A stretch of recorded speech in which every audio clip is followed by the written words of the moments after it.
ขอแจ้งให้บรรดาฐานทราบว่าในระยะการกะเกียมได้ดำเนินกองประชุมคณะเลขาธิการสภาแห่งชาติได้จัดตั้งหน่วยงานรับคำเสนอของประชาชนผ่านโทรศัพท์สายด่วนเพื่อรับเอาคำคิดคำเห็นคำเสนอโดยกงจากประชาชนที่จะส่งไปยังกองประชุมสภาแห่งชาติซึ่งบรรดาฐานสามารถส่งคำคิดคำเห็นและคำเสนอไปยังกองประชุมใดคือเบอร์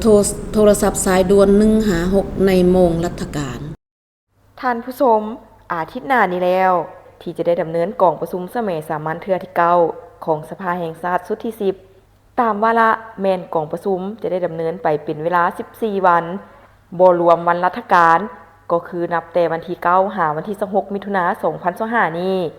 ในนั้นแม่นจะได้พิจารณาหลายปัญหาสำคัญของชาติเป็นต้นบรรดาเวียกงานของรัฐบาลของสภาแห่งชาติและการปรับปรุงกฎหมายอันเป็นเครื่องมือในการปกป้องคุ้มครองเศรษฐกิจสังคมรายละเอียดเฮามาฟังการแถลงข่าวของท่านนางอำไพวรล้อมบุญแพงกรรมการสำรองศูนย์กลางพรรคกรรมการคณะประจำสภาแห่งชาติเลขาธิการสภาแห่งชาติและกองประชุมสมัยสามัญเทื่อที่เก่าของสภาแห่งชาติสุดที่เก่าจะได้ไขขึ้นในวันที่เก่าถึงวันที่26มิถุนายน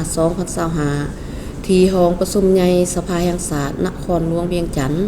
ซึ่งจะใช้เวลาดำเนินกองประชุมทั้งหมด14วันบ่รวมวันพักราชการและกองประชุมครั้งนี้สภาแห่งชาติจะได้พิจารณาและรับรองเอาปัญหาสำคัญพื้นฐานของประเทศชาติมีดังนี้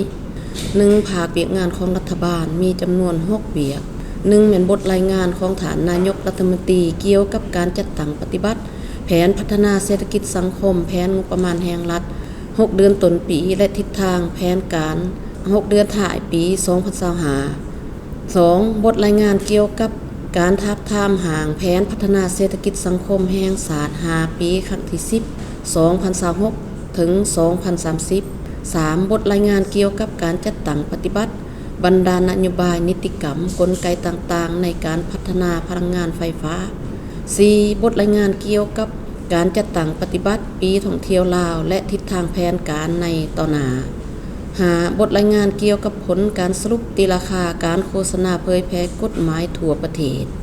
6. บทรายงานเกี่ยวกับการให้นโยบายพิเศษโครงการก่อสร้างซ่อมแปลงทางในระยะใหม่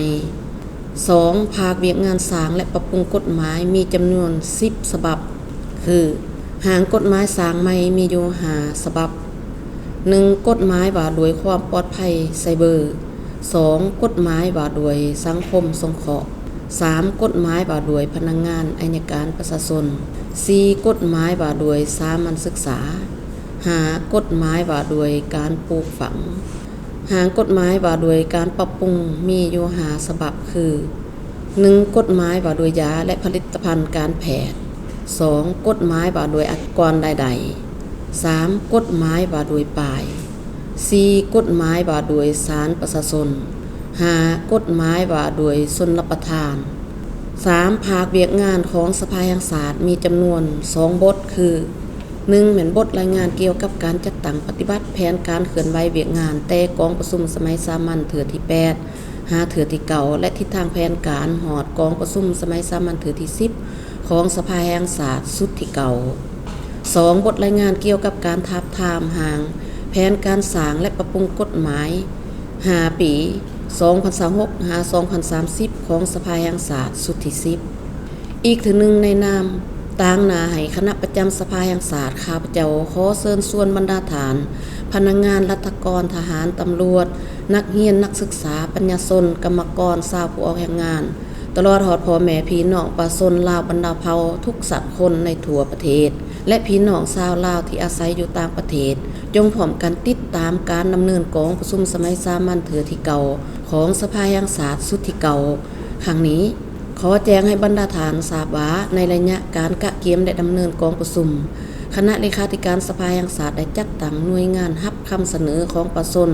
ผ่านโทรศัพท์สายด่วนเพื่อรับเอาคำคิดคำเห็นคำเสนอโดยกงจากประชาชนที่จะส่งไปยังกองประชุมสภาแห่งชาติซึ่งบรรดาฐานสามารถส่งคำคิดคำเห็นและคำเสนอไปยังกองประชุมใดคือ เบอร์โทรศัพท์สายด่วน156ในโมงรัฐการขอบใจ สบายดีฐานกำลังซอกดินอยู่แมนบอ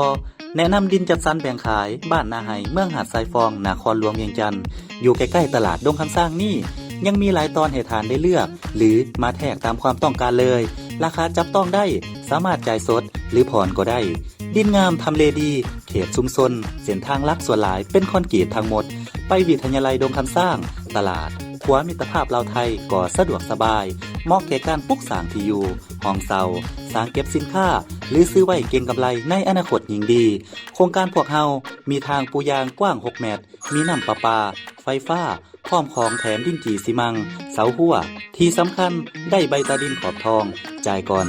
30% เข้ามาปลูกสร้างได้เลยสนใจสอบถามที่เบอร์020 5992 6995 020 5504 3399บุญเลี้ยงดินจัดสรรแบ่งขาย